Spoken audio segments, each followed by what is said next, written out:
bizarre que j'ai fait. J'étais au siècle dernier en train de travailler comme forgeron. Oh, je ne m'amusais pas autant que la nuit où j'ai rêvé que je faisais la mise au jeu au forum, mais l'endroit avait du charme.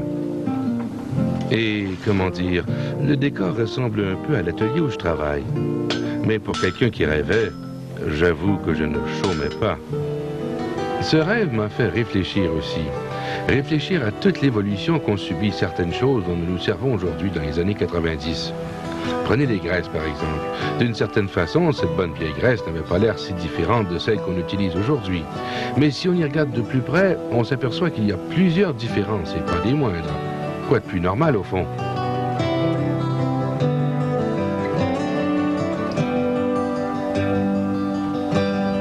Surtout quand on pense à ce que les graisses permettent de faire aujourd'hui et qui n'aurait même pas été pensable dans le temps.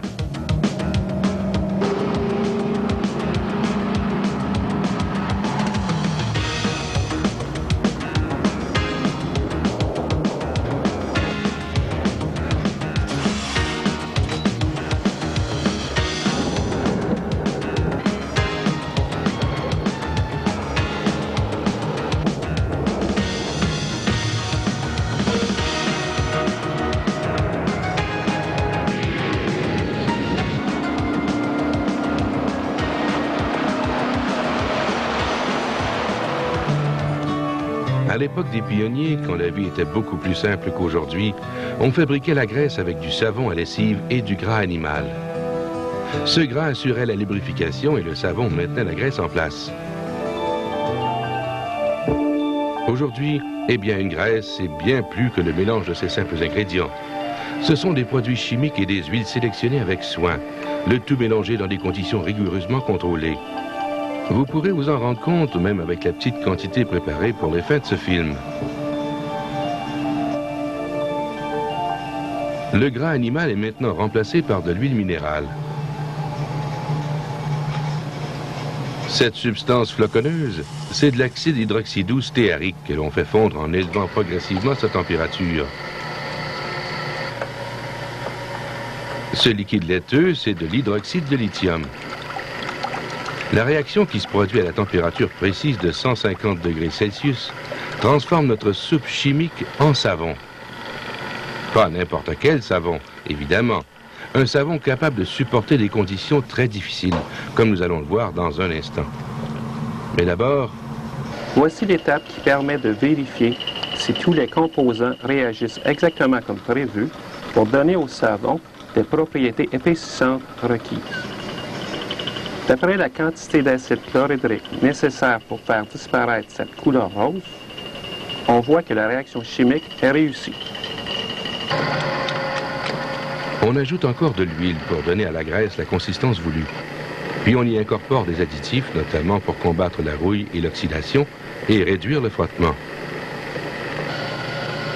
Ceci est du sulfure de molybdène. Quand il y a du molybdène, c'est généralement parce que la graisse a été conçue pour supporter de fortes charges, soumises à des mouvements lents ou à des glissements.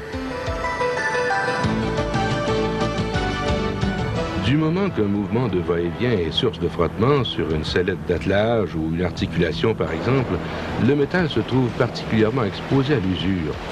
Et le molybdène vient à la rescousse de la graisse. Toute graisse soumise à un mouvement lent, face contre face ou de va-et-vient, travaille plus durement que dans les situations où le mouvement est continu. C'est vrai même quand les charges sont très lourdes. C'est comme c'est certainement le cas pour les roulements de ce palier qui doit supporter non seulement tout le treuil d'extraction de la mine, mais aussi la charge à remonter. Ou encore pour la graisse sur ces convoyeurs à rouleaux. Et pour une foule de pièces situées en surface et sous terre. Un des défis les plus intéressants lancés aux scientifiques était de trouver une façon de protéger ce câble d'acier.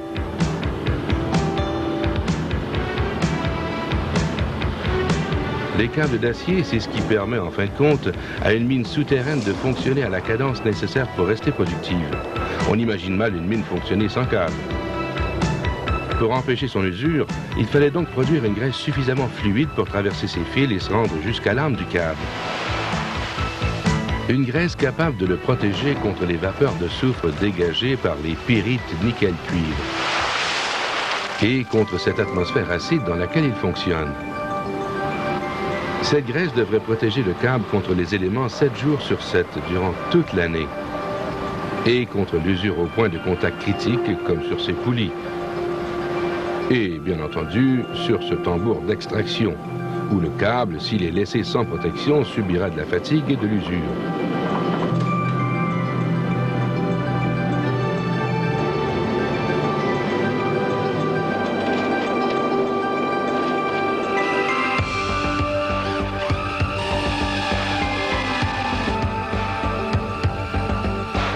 La graisse utilisée peut donc faire toute la différence et permettre au matériel de fonctionner encore et encore. C'est pourquoi il faut la choisir avec soin et pour cela, il faut comprendre les caractéristiques qui font qu'une graisse est différente d'une autre. La consistance indique dans quelle mesure une graisse est molle ou dure. C'est aussi un bon indice de sa capacité de rester en place. Ce que vous voyez ici, c'est un essai de consistance. On commence d'abord par enlever la vieille graisse, puis la nouvelle graisse est malaxée dans cette machine pendant 60 cycles.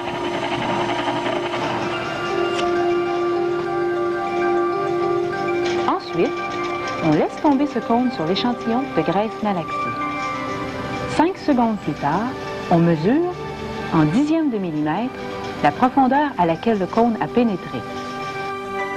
L'indice de pénétration travaillé permet de comparer la consistance des graisses. Cette classification, qui représente la profondeur à laquelle le cône pénètre dans la graisse, décide du grade de la graisse.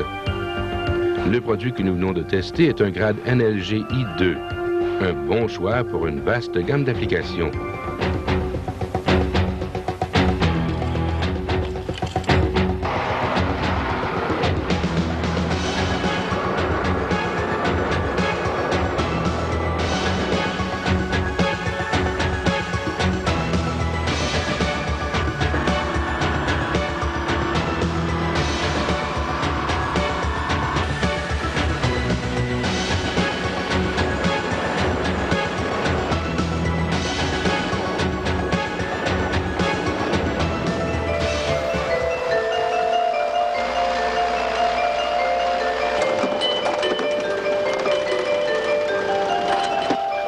Certaines graisses doivent pouvoir résister à des températures exceptionnellement élevées. En mettant beaucoup de soin à choisir le bon produit, on trouvera exactement celui qui convient. Mais pour beaucoup d'entre nous, le défi se trouve plutôt à l'autre extrémité du thermomètre.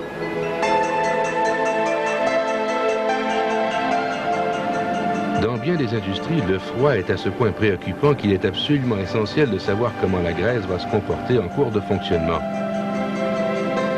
Avec la bonne graisse, la machinerie démarre plus rapidement au-dessous de zéro, tout en restant bien protégée à ses températures de fonctionnement maximales. Mais pour comprendre pourquoi certaines graisses ont une meilleure tenue au froid que d'autres, il faut avoir quelques notions en viscosité. La viscosité des graisses n'a pas grand-chose à voir avec celle, par exemple, des huiles moteurs. Vous voyez, une huile moteur monograde est ce qu'on appelle un liquide newtonien. À une température donnée, un liquide newtonien a toujours la même viscosité. Donc, si on connaît la température, on connaît la viscosité du produit en question. Mais une graisse est un liquide non newtonien, et la viscosité de ces liquides n'est pas constante. Elle peut varier non seulement avec la température, mais aussi avec le débit et la pression.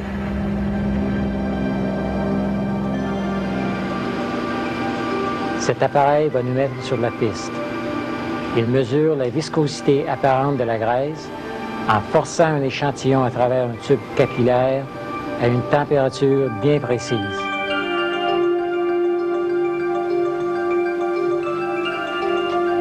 Une fois qu'on connaît sa viscosité apparente, on peut savoir comment la graisse va se pomper à n'importe quelle température. Étant donné que certains des plus gros poids lourds sont munis de canalisations de graissage dont le diamètre est minuscule, il est important de comprendre le mécanisme de la pompabilité par temps froid. Ce graphique est un nomogramme. Il aide à choisir la graisse qui convient le mieux aux petites canalisations. Si on connaît le débit nécessaire et la pression maximale disponible, on y trouve la température minimale à laquelle la graisse pourra être pompée. Ici, c'est moins 10 degrés Celsius. Certains fournisseurs de graisse produisent des nomogrammes pour chacune de leurs graisses pour basse température et les offrent comme service à la clientèle. Les basses températures sont donc l'un des ennemis potentiels d'une bonne lubrification. L'eau en est un autre.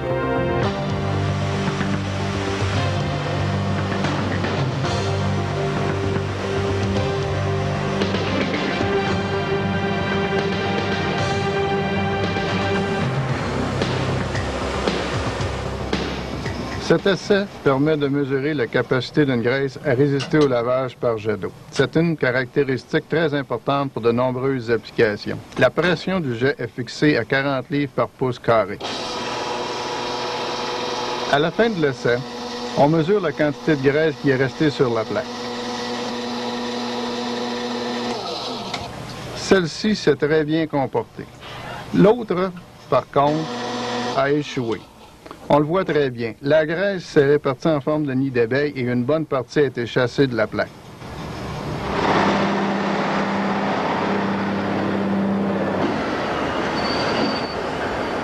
Dans l'industrie moderne, une graisse a souvent l'occasion de montrer sa capacité de résister au lavage par l'eau. Encore plus si elle doit supporter de lourdes charges.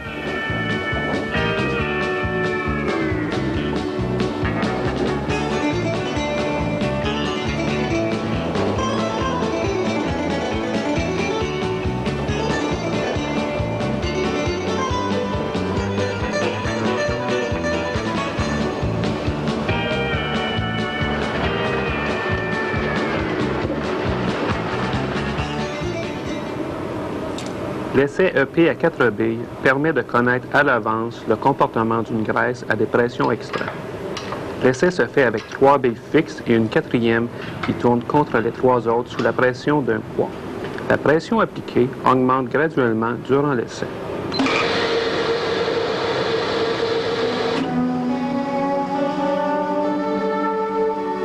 Parfois, à la fin de l'essai, on utilise un microscope électronique pour mieux comprendre les effets EP et le type d'usure qui se produit.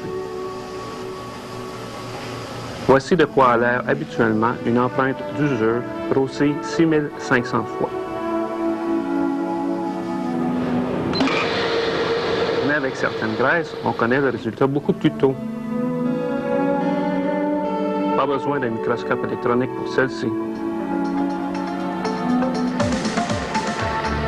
Jusqu'à présent, nous avons vu comment on fabrique les graisses, comment elles peuvent protéger le matériel et comment comparer la consistance d'une graisse à une autre.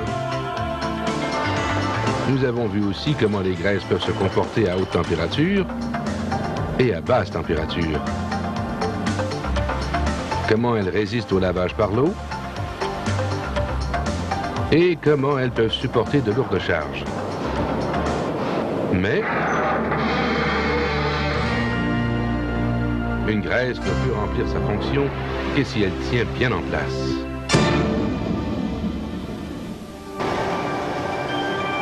Et comme cette démonstration de stabilité sur rouleau va le montrer, lorsqu'elles sont mises en œuvre, certaines graisses tiennent mieux le coup que d'autres. L'essai normalisé permettrait de comparer l'indice de pénétration de l'échantillon de graisse avant et après son barattage prolongé dans ce cylindre contenant un rouleau d'acier de 5 kg. Parfois, on peut prédire, sans même vérifier son indice de pénétration, qu'une graisse va bien tenir sous une pression continue. Alors qu'une autre, non.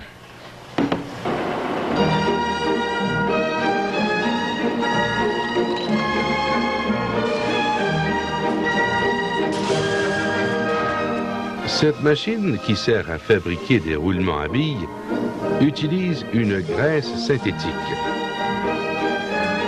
Les graisses synthétiques ont une durée de vie exceptionnellement longue, une grande résistance à l'oxydation et elles conviennent à une vaste gamme d'applications.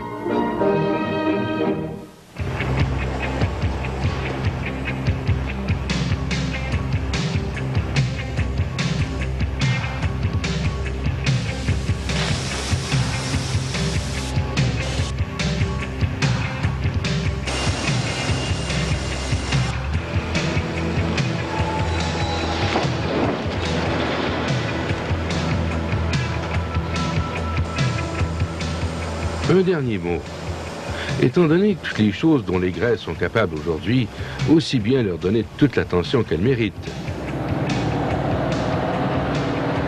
Prenez le temps de choisir le produit qui conviendra à votre climat et à l'utilisation que vous voulez en faire. Et renseignez-vous sur les dernières nouveautés dans le domaine.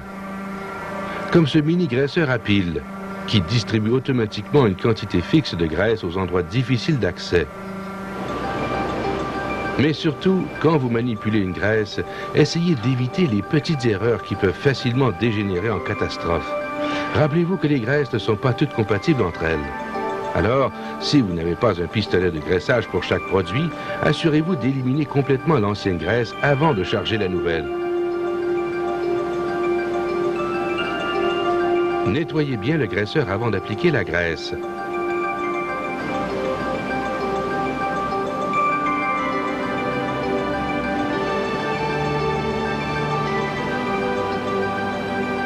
Puis essuyez-le de nouveau une fois le travail fini. Et s'il vous plaît, jetez les vieux chiffons de graisse dans le contenant prévu à cet effet.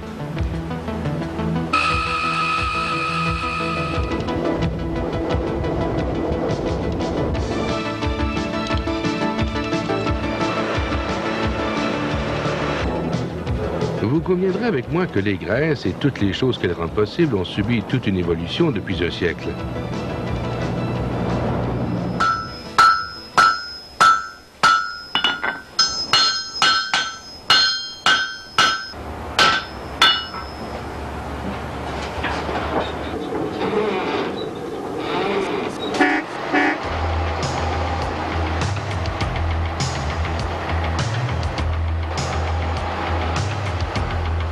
Aujourd'hui, il serait difficile d'imaginer un monde sans ces lubrifiants.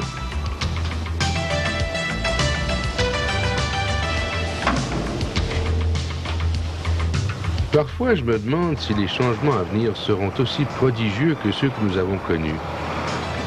Ce qui me rappelle un autre rêve que j'ai déjà fait.